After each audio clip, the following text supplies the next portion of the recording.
Dracula কিংবা রক্তচোষা পিশাচের কাহিনী আমরা তো অনেক শুনেছি।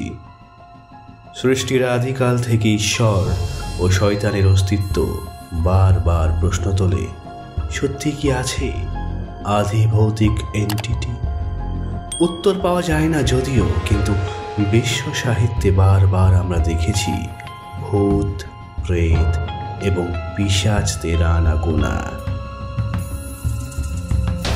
আজ ব্রেনসনিয়ারে বিখ্যাত সাহিত্যিক শ্রী হেমেন্দ্র কুমার রায়ের লেখা মিসেস কুমুদিনী চৌধুরী রক্তচোষা পিশাচ আজ আপনাদের সামনে আসছে রাতের ঘুম কাটতে।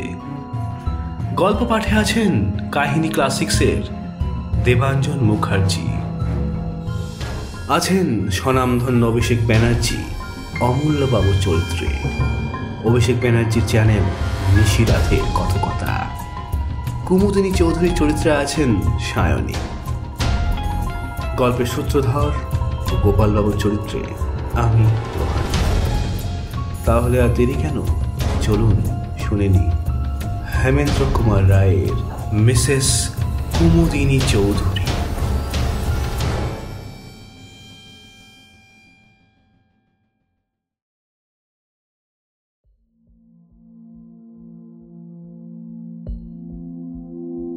আমি ঔপন্যাসিক, কেবল এইটুকু বললেই সব বলা হয় না। আমি উপন্যাস লিখে টাকা রোজগার করি, কিন্তু এ পেশা বুঝি আর চলে না। বাড়িতে রোজ এত লোকের ভিড়, মাসিক পত্রের সম্পাদকদের তাগাদা, চেনা অচেনা লোকের আনাগোনা, বন্ধুবান্ধবদের তাস দাবার আড্ডা, এইসব সামলাতে সামলাতেই প্রতিদিন কেটে যায়। যখন একলা হওয়ার সময় পাই তখন আসে ঘুমের সময়। কাজেই কিছুদিনের জন্য কলকাতা ছাড়তে হলো। স্থির করলুম অন্তত একখানা উপন্যাস না লিখে আর কলকাতায় ফিরব না। বিদেশে নিশ্চয়ই বাসায় এত চেনা অচেনা লোকের ভিড় হবে না। সিধে চলে গেলুম ঝাঁঝা জংশনে। একখানি ছোটখাটো বাংলো ভাড়া নিলুম। সকালে ও বিকেলে বেরিয়ে বেড়াই। দুপুর ও সন্ধ্যাবেলাটা কেটে যায় উপন্যাস লেখায়। ভিড়ের ভয়ে বিদেশে পালিয়ে এলেও মানুষের সঙ্গ বিনা মানুষের প্রাণ বাঁচে না।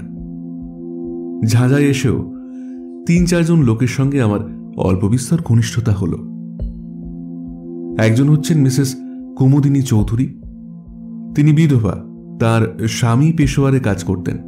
স্বামীর মৃত্যুর পর থেকে তিনি ঝাঁঝায় এসে বাস করছেন।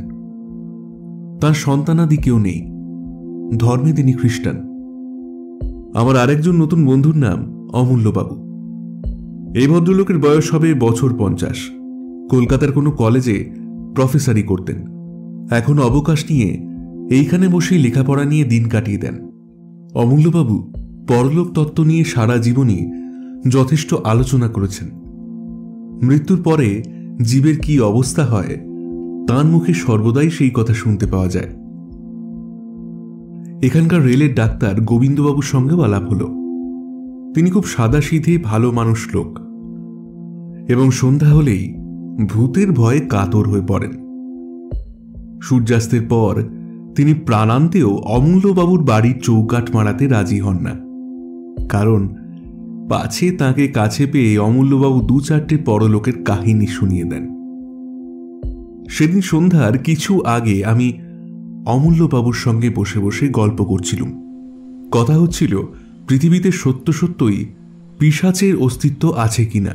অমূল্যবাবুর বিশ্বাস পৃথিবীতে সেকালেও পিশাচ ছিল, একালেও আছে। আমি জিজ্ঞাসা করলুম, আচ্ছা পিশাচ কাকে বলে? অমূল্যবাবু বললেন, প্রেতাত্মাদের তো আমাদের মতো দেহ নেই, এ কথা তো তুমি জানো। তবে দেহ না থাকলেও দুষ্ট প্রেতাত্মাদের আকাঙ্ক্ষা প্রায়ই প্রবল হয়ে থাকে। তো দেহের অভাবে তারা সে আকাঙ্ক্ষা মেটাতে পারে না। তাই অনেক সময় দুষ্ট প্রেতাত্মারা মানুষের অরক্ষিত মৃতদেহের ভিতরে গিয়ে আশ্রয় নেয়। তখন সেই মরা মানুষ জ্যান্ত হয়ে উঠে মানুষদের ধরে রক্ত শোষণ করে। এই জীবন্ত মৃতদেহগুলোই পিশাচ নামে খ্যাত। অমূল্যবাবু এমন দৃঢ় বিশ্বাসের সঙ্গে কথাগুলি বললেন যে আমার গায়ে কাঁটা দিয়ে উঠল। আমি বললুম, প্রায় শুনতে পাই অমুক লোক রক্ত স্বল্পতা রোগে মারা গিয়েছে। আপনি কি বলতে চান যে পিশাচরাই তাদের মৃত্যুর কারণ? অমূল্যবাবু বললেন, হ্যাঁ, অনেক সময় হতেও পারে, আবার নাও হতে পারে।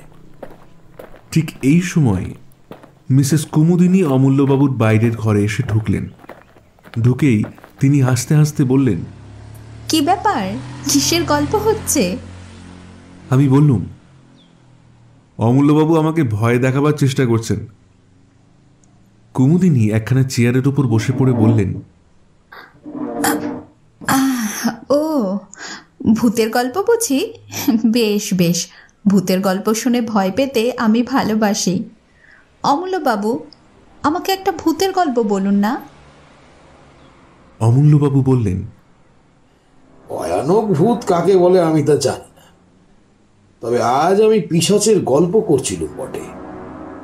কুমুদিনী খানিকক্ষণ নীরবে অমূল্যবাবুর মুখের পানে তাকিয়ে রইলেন। তারপর ধীরে ধীরে বললেন, আচ্ছা অমূল্যবাবু, পিশাচের কথা সত্যি আপনি বিশ্বাস করেন কি? অমূল্যবাবু গম্ভীর স্বরে বললেন, সত্যি বিশ্বাস করি গো। খালি তাই নয়, আমার ধারণা সম্প্রতি ঝাঁঝাতেই বোধহয় পিশাচের উপদ্রব হয়েছে। আমি সচমকে অমূল্যবাবুর মুখের দিকে মুখ তুলে তাকালুম।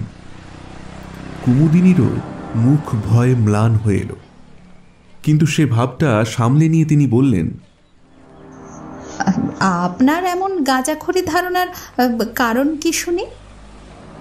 অমূল্যবাবু স্থিরভাবেই বললেন, সম্প্রতি এখানে রক্ত স্বল্পতা রোগে মৃত্যুর হার বড় বেড়ে উঠেছে। এর কোনো যুক্তিসঙ্গত কারণ খুঁজে পাওয়া যায় না। কুমুদিনী উচ্চস্বরে হাসতে হাসতে উঠে দাঁড়িয়ে বললেন, বেশ তো অমূল্যবাবু, আপনি একটা পিশাচকে বন্দি করবার চেষ্টা করুন না। অমূল্যবাবু শুষ্ক স্বরে বললেন, হ্যাঁ, এই চেষ্টাই করব। ভূত না মানলেও ভূতের ভয় যে ছাড়ে না। অমূল্যবাবুর ওখানেতে সেদিন আসতে আসতে সে প্রমাণটা ভালো করেই পেল। সন্ধ্যার অন্ধকারের ভিতর দিয়ে ফিরতে ফিরতে প্রত্যেক আনাচে কানাচে মনে হতে লাগলো যেন সত্য সত্যই কোনো জীবন্ত মৃতদেহ আমার দিকে লক্ষ্য স্থির করে নীরবে দাঁড়িয়ে আছে।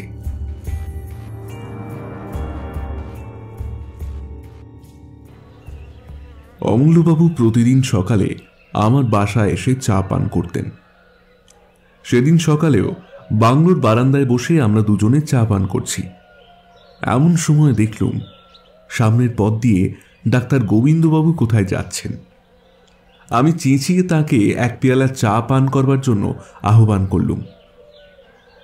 কি হে মশাই, এক কাপ চা খেয়ে যান। গোবিন্দবাবু কাছে এসে বললেন, চা পান করতে আমি রাজি আছি, কিন্তু ভায়া শিগগিরই, আমার একটুও দেরি করবার সময় নেই। আমি বললুম, কেন, আপনার এত তাড়াতাড়ি কিসের? গোবিন্দবাবু বললেন, মিসেস কুমুদিনী চৌধুরীর মালির ছেলের ভারী অসুখ, বোধহয় বাঁচবে না। জিজ্ঞাসা করলুম, কি অসুখ? রক্ত স্বল্পতা, অর্থাৎ অ্যানিমিয়া। অমূল্যবাবু চা পান করতে করতে হঠাৎ পেয়ালাটা টেবিলের ওপর নামিয়ে রেখে বললেন,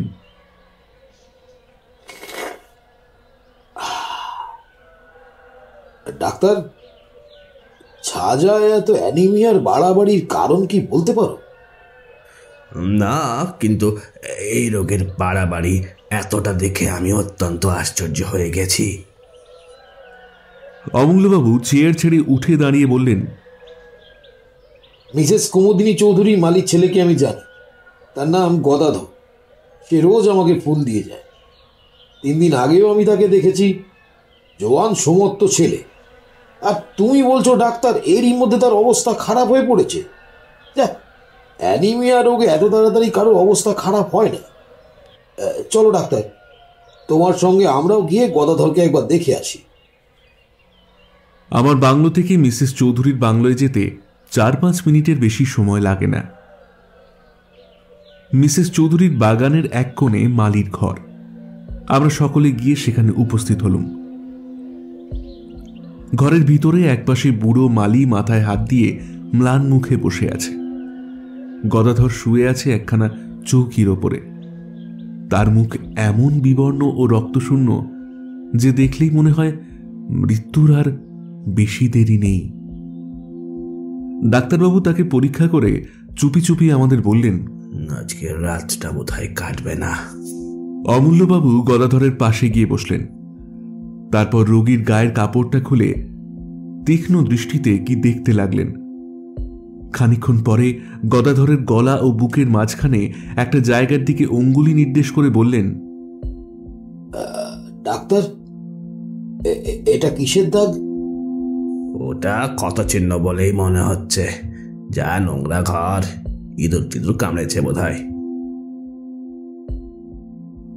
অমূল্যবাবু গদাধরের বাপকে ডেকে জিজ্ঞাসা করলেন, তোমার ছেলেকে সেবা করে কে? বুড়ো মালি বললে, বাবু, মিসেস চৌধুরী গদাধরকে বড় ভালোবাসেন, ঠিক নিজের ছেলের মতন। ওকে দেখাশোনা তিনিই করেন। ওর জন্য দিনে তার বিশ্রাম নেই, রাতে তার ঘুম নেই। অমূল্যবাবু উঠে দাঁড়িয়ে দৃঢ় স্বরে বললেন, রোগীর একদম ভালো রকম যত্ন সেবা হচ্ছে না। গদাধরকে আমি আমার বাড়ি নিয়ে যাব। ডাক্তার, তোমার রেলের 2-4 জন কুলিকে ডাকো তো। গদাধরকে তারা এখনই আমার বাড়ি নিয়ে চলো। আমার বিশ্বাস একে আমি নিশ্চয় বাঁচাতে পারব। অমূল্যবাবুর এই অদ্ভুত বিশ্বাসের কারণ কি আমরা বুঝতে পারলুম না। রোগ হয়েছে, রোগীর দেহে এ বাড়ি থেকে ও বাড়ি নিয়ে গেলে তার কি উপকার হতে পারে? যাক, কথা মতোই কাজ হলো। গদাধরকে যখন বাগানের ভিতর দিয়ে নিয়ে যাওয়া হচ্ছে, সেই সময় মিসেস কুমুদিনী তার বাংলোর বারান্দায় দাঁড়িয়েছিলেন। আমাদের দেখে নেমে এসে তিনি বিস্মিত স্বরে বললেন, এ কি ব্যাপার? গদাধরকে কোথায় নিয়ে যাওয়া হচ্ছে? আমার বাড়িতে। এখানে ওর ঠিক মতো সেবা আর চিকিৎসা হচ্ছে না। কুমুদিনীর 2 চোখে একটা ক্রোধের ভাব ফুটে উঠেই আবার মিলিয়ে গেল। ধীরে ধীরে তিনি বললেন, বেশ, আপনারা যা ভালো বোঝেন করুন। গদাধর সুস্থ হলে আমার চেয়ে খুশি আর কেউ হবে না।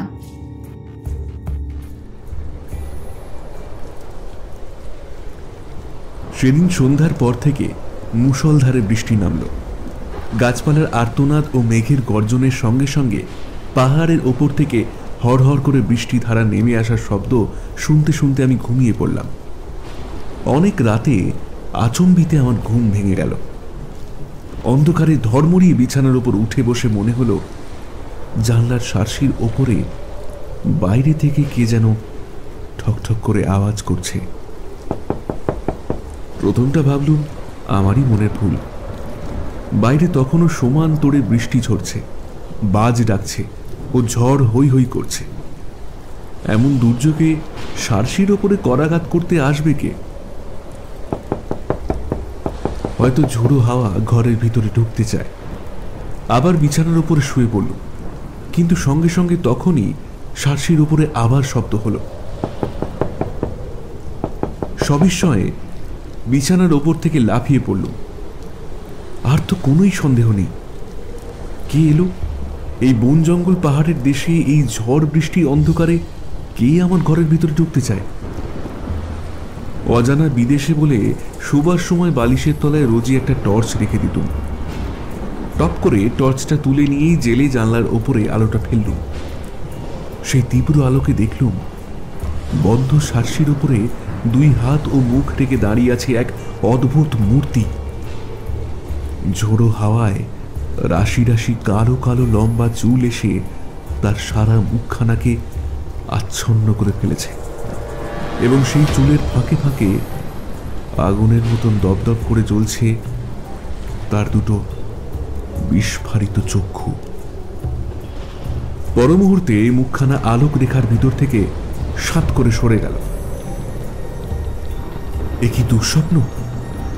ভয় মুষড়ে আলো নিভিয়ে বিছানার উপরে কাঁপতে কাঁপতে বসে পড়ল। আতঙ্কে সারা রাত আর ঘুম হলো না। কেবলই মনে হতে লাগলো শার্সির কাঁচ ভেঙে ওই বুঝি এক অমানসিক মূর্তি ঘরের ভিতরে হুড়মুড় করে ঢুকে পড়ে।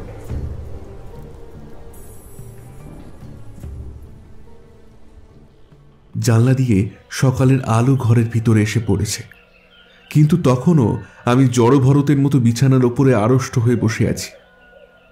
হেমেন, আরে ও হেমেন! এমন সময় বাইরে থেকে শুনলুম আমার নাম ধরে ডাকছেন অমূল্যবাবু। আশ্বস্তির নিঃশ্বাস ফেলে তাড়াতাড়ি উঠে দরজা খুলে দিলুম। অমূল্যবাবু ঘরের ভিতরে এলেন। আমি জিজ্ঞাসা করলুম, এত ভোরে আপনি যে? গদাধরের অসুখ বেড়েছে নাকি? অমূল্যবাবু বিছানার ওপর উঠে বসে হাসি মুখে বললেন, আরে অসুখ বেড়েছে কি? এই অল্প সময়ে গদাধর প্রায় সেরে উঠেছে। আমি সবিস্ময়ে বললুম, বলেন কি, কি করে সারল? অমূল্যবাবু বললেন, গদাধরের কোনো অসুখ তো হয়নি, সে পড়েছিল পিশাচের পাল্লায়। চেষ্টা করেও আমি হাসি থামাতে পারলুম না। কৌতুক ভরে বললুম, আপনি কি চারিদিকেই এখন পিশাচের স্বপ্ন দেখছেন? তোমার যা ইচ্ছে হয় বলো, আমি কোনো প্রতিবাদই করব না। গদাধর কেন বেঁচেছে জানো?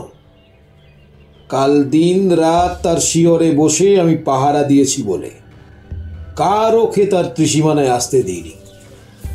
কাল রাতে আবার যদি কেউ তার রক্ত শোষণ করত, তাহলে আজ তাকে আর জীবিত দেখতে পেতে না। আমি সবিস্ময়ে বললুম, রক্ত শোষণ? অমূল্যবাবু, আপনি কি বলছেন? কে তার রক্ত শোষণ করত? অমূল্যবাবু কিছুক্ষণ স্তব্ধ হয়ে রইলেন। তারপর ধীরে ধীরে বললেন, তোমার ও কথার কোনো জবাব আমি দেব না। কাল রাতে আমি কি সচক্ষে দেখেছি, তোমাকে আগে সেই কথাই বলতে চাই। তুমি তো জানো আমার বাড়ি দোতলা। গদাধরকে আমি দোতলার ঘরে শুয়ে রেখেছিলাম পাহারা দেওয়ার জন্য। তার পাশে বসে কাল সারা রাত আমি কাটিয়ে দিয়েছি। কালকে রাতে ঝড় বৃষ্টির কথা তুমি টের পেয়েছো বোধ হয়। মাঝরাত্রে ঝড় বৃষ্টির বেগ অত্যন্ত বেড়ে ওঠে। সেই সময় বই পড়তে পড়তে আমি হঠাৎ মুখ তুলে দেখি জানলার ঠিক বাইরে একটা স্ত্রী মূর্তি দাঁড়িয়ে রয়েছে। দোতলার ঘর, মাটি থেকে সেই জানলাটা অন্তত 20 ফুট উঁচু। সেখানে কোনো স্বাভাবিক মানুষের মূর্তির আবির্ভাব যে সম্ভবপর নয়, এই কথা তুমি বুঝতেই পারছো। আমি অবাক হয়ে তার দিকে খানিকক্ষণ তাকিয়ে রইলাম। ঘরের আলো তার মুখের উপরে গিয়ে পড়ছিল। তাকে আমি দেখেই চিনতে পারলুম। এসে কিছু আন্দাজ করতে পারো? আমি হতভম্বের মতো ঘাড় নেড়ে জানালুম, না। সে মূর্তি হচ্ছে মিসেস কুমুদিনী চৌধুরী। কুমুদিনী খুব হাসি মুখেই আমার দিকে তাকিয়েছিল। আমি তাকে দেখেই উঠে দাঁড়াই। তারপর শার্সি খুলে খড়খড়ি পাল্লা দুটো বন্ধ করে দিল। আমাকে বাধা দেওয়ার জন্য মূর্তিটা তাড়াতাড়ি হাত বাড়িয়ে এগিয়ে এলো, কিন্তু বাধা দিতে পারল না। আমার মনে হলো জানলা বন্ধ করবার সময় তার ডান হাতখানা পাল্লার তলায় পড়ে চেপটে গেল। তারপরেও জানলার উপরে আরো কয়েকবার কড়াঘাতের শব্দ শুনতে পেলুম। সেদিকে আমি আর ভ্রুক্ষেপও করলুম না। এখন বলো, আমার কথা পাগলের গল্প বলে মনে হচ্ছে? আমি রুদ্ধশ্বাসে বলে উঠলুম, অমূল্যবাবু, অমূল্যবাবু, আপনি কি বলছেন? মিসেস কুমুদিনী চৌধুরী? শোনো, টেলিগ্রামে আমি আরো এক খবর আনিয়েছি। পেশোয়ারে মিসেস কুমুদিনী চৌধুরীর স্বামী মারা যান অ্যানিমিয়া রোগে। আর মিসেস কুমুদিনী চৌধুরীও তার মৃত্যুর 15 দিন আগেই দেহত্যাগ করেছে। আমার সর্বশরীর কেমন ধারা করতে লাগলো। টেবিলের একটা কোণ ধরে তাড়াতাড়ি চেয়ারের উপরে বসে পড়লুম। অনেকক্ষণ পরে নিজেকে সামলে নিয়ে অমূল্যবাবুর কাছে আমিও কাল রাত্রে যা দেখেছি সেই ঘটনাটা খুলে বললুম। অমূল্যবাবু কি বলতে যাচ্ছিলেন, কিন্তু হঠাৎ দরজার দিকে তাকিয়ে থেমে গেলেন। ফিরে দেখলুম বাংলোর সিঁড়ি দিয়ে বারান্দায় এসে উঠলেন মিসেস কুমুদিনী চৌধুরী। তাকে দেখেই সর্বপ্রথমে আমার চোখ পড়ল তার ডান হাতের দিকে। তার ডান হাতে ব্যান্ডেজ বাঁধা। কুমুদিনীও আস্তে আস্তে অমূল্যবাবুকে আমার ঘরে দেখেই থমকে দাঁড়িয়ে পড়লেন। তার মুখে চোখে এমন একটা অমানুষিক বিশ্রী ভাব জেগে উঠল, যা কোনোদিন কোনো মানুষেরই মুখে আমি লক্ষ্য করিনি। তারপরেই দিক বিদিক জ্ঞান হারিয়ে তীরের মতন তিনি বারান্দার ওপর থেকে নেমে গেলেন এবং সেই রকম বেগেই সামনের দিকে ছুটে চললেন। আমি দ্রুত পদে এগিয়ে গিয়ে চেঁচিয়ে উঠলুম, মিসেস চৌধুরী, সাবধান, ট্রেন ট্রেন! কিন্তু আমার মুখের কথা মুখে রইল। আমার বাংলোর সামনে দিয়ে যে রেলপথ চলে গেছে, কুমুদিনী তার উপরে গিয়ে দাঁড়াতে না দাঁড়াতেই একখানা ইঞ্জিন হুড়মুড় করে একেবারে তার দেহের ওপর এসে পড়ল। ভয় আমি দুই চোখ বুজে ফেললুম। সঙ্গে সঙ্গে শুনলুম তীক্ষ্ণ এক মর্মভেদী আর্তনাদ।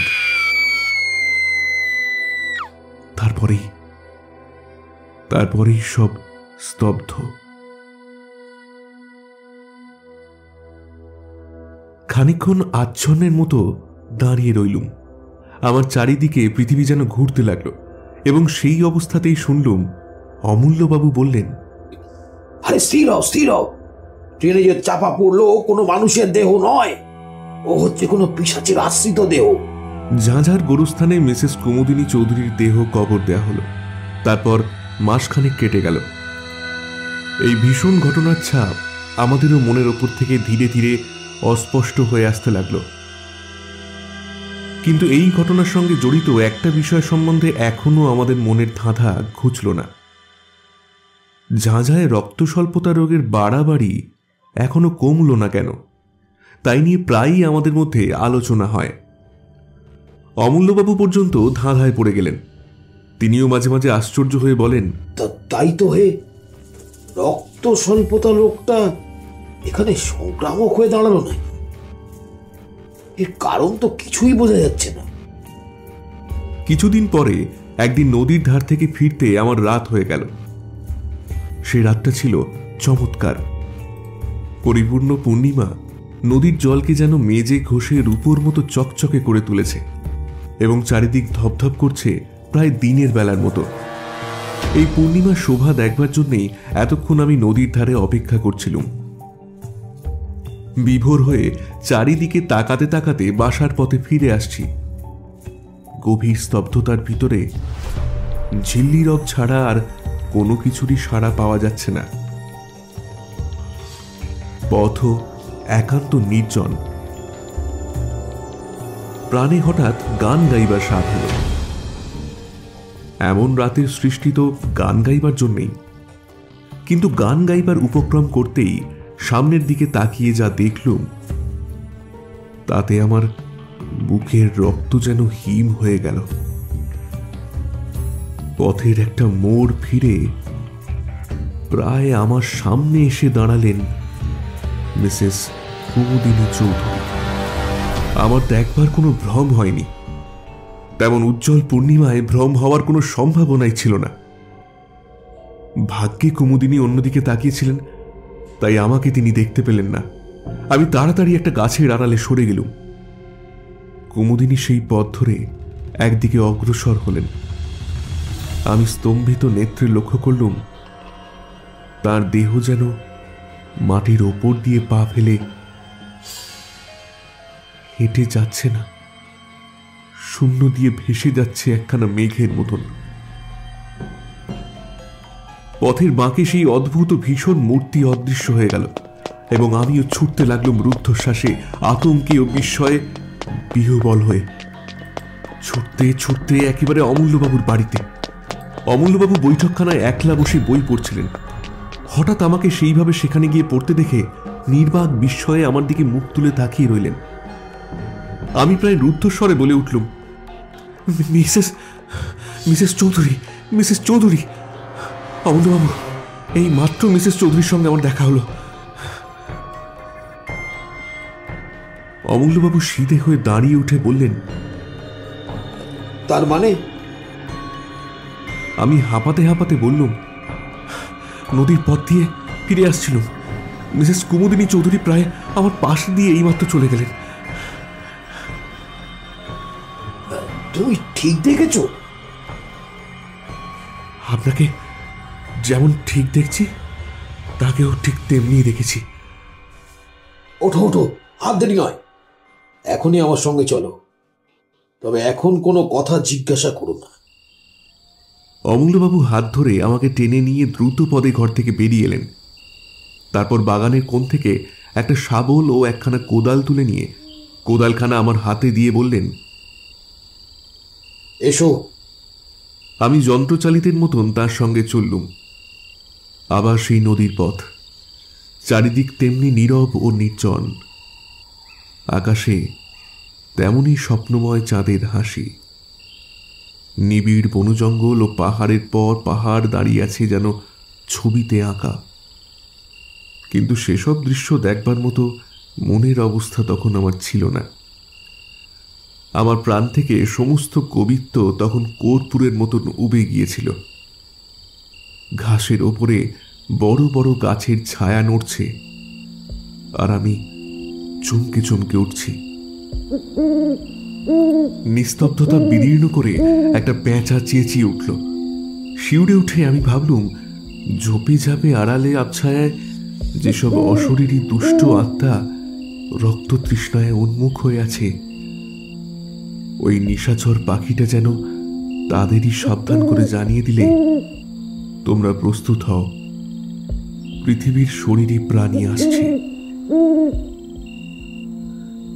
ওই তো ঝাঁঝার গোরস্থান। কবরের পর কবর সারি সারি দিয়ে দেখা যাচ্ছে। তাদের উপরে ইটের বা পাথরের গাঁথুনি। পাশ থেকে নদীর জলের টান ভেসে আসছে অশ্রান্ত তালে। আমার মনে হলো, এতক্ষণ ওইসব কবরের পাথরের ওপরে যেসব ছায়া দেহ বসে বসে রাত্রি যাপন করছিল, আচম্বিতে জীবিত মানুষের আবির্ভাবে অন্তরালে গিয়ে নদীর সঙ্গে স্বর মিলিয়ে তারা ভয়াবহ কানাকানি করছে। একটা ঝোপের ভিতরে আমাকে টেনে নিয়ে গিয়ে অমূল্যবাবু বললেন, এইখানে স্থির হয়ে লুকিয়ে বসে থাকবে, এসো, সাবধান, কোনো কথা করো না। সারা রাত সেখানে আড়ষ্ট হয়ে দুজনে বসে রইলুম। সেদিনকার সে রাতটাকে আর পৃথিবীর রাত বলে মনে হলো না। ইহলোকে থেকেও আমরা যেন পরলোকের বাসিন্দা হয়েছি।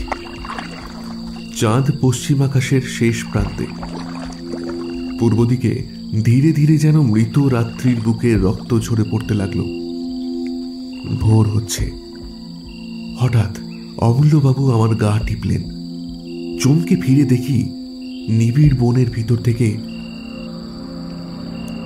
মেঘের মতো গতিতে এক অপার্থিব নারী মূর্তি বাইরে বেরিয়ে আসছে। মিসেস কুমুদিনী চৌধুরী। অমূল্যবাবু আমার কানে কানে বললেন, আজকে রাতের মতো পিশাচি রক্ত পিপাসা শান্ত হলো। মিসেস চৌধুরীর দেহ ধীরে ধীরে গোরস্থানের ভিতরে গিয়ে ঢুকল। একটা কবরের ওপরে গিয়ে এক মুহূর্ত স্থির হয়ে দাঁড়ালো। তারপর আচমকা শূন্যে দুই হাত তুলে এমন প্রচন্ড তীক্ষ্ণ স্বরে অট্টহাস্য করে উঠল যে আমার সমস্ত বুকটা যেন যেন বরফের মতো ঠান্ডা হয়ে গেল। সে কি পৈশাচিক শীতল হাসি! তারপর দেখলুম তার দেহটা ধীরে ধীরে মাটির ভিতরে নেমে যাচ্ছে। খানিক পরেই সে একেবারেই অদৃশ্য হয়ে গেল। পূর্ব আকাশে সূর্যের প্রথম ছটা জেগে উঠল। অমূল্যবাবু এক লাফে দাঁড়িয়ে উঠে বললেন, আর অপেক্ষা নয়, শিগগির আমার সঙ্গে এসো। আমরা মিসেস চৌধুরীর কবরের ওপরে গিয়ে দাঁড়ালুম। তার এই অদ্ভুত আচরণের কারণ কি জিজ্ঞাসা করলুম না, কারণ আমি তখন আচ্ছন্নের মতো ছিলুম। তিনি যা বলেন আমি তাই করি। অল্পক্ষণ পরেই কফিনটা দেখা গেল। অমূল্যবাবু বললেন, দেখো, এইবারে আমি কফিনের ডালাটা খুলব, তারপর আমি যা করব তাতে তুমি আমাকে বাধা দিও না। খালি এইটুকু মনে রেখো, কফিনের ভেতর যে দেহ আছে তা কোনো মানুষের দেহ কিন্তু নয়। অমূল্যবাবু 2 হাতে টেনে কফিনের ডালটা খুলে ফেললেন। আমি স্তম্ভিত চোখে দেখলুম কফিনের ভেতর শুয়ে আছে মিসেস চৌধুরীর পরিপূর্ণ দেহ। সে দেহ দেখলে মনে হয় না তা কোনোদিন ট্রেনে কাটা পড়েছিল। সেটা 1 মাস আগে কবর দেওয়া কোনো গলিত মৃতদেহ নয়। তার তাজা মুখ অত্যন্ত প্রফুল্ল। তার ওষ্ঠাধরের চারপাশে তরল রক্তধারা লেগে রয়েছে এবং তার জীবন্ত চোখ দুটো সহাস্য দৃষ্টিতে আমার মুখের পানে তাকিয়ে আছে। অমূল্যবাবু 2 হাতে শাবলটা হঠাৎ আমার মাথার উপরে তুলে ধরলেন। তারপর সজোরে ও সবেগে শাবলটা মৃতদেহের বুকের উপরে বসিয়ে দিলেন। ইঞ্জিনের বাঁশির আওয়াজের মতো এক তীব্র দীর্ঘ আর্তনাদে আকাশ বাতাস পরিপূর্ণ হয়ে গেল। তারপর সব চুপচাপ।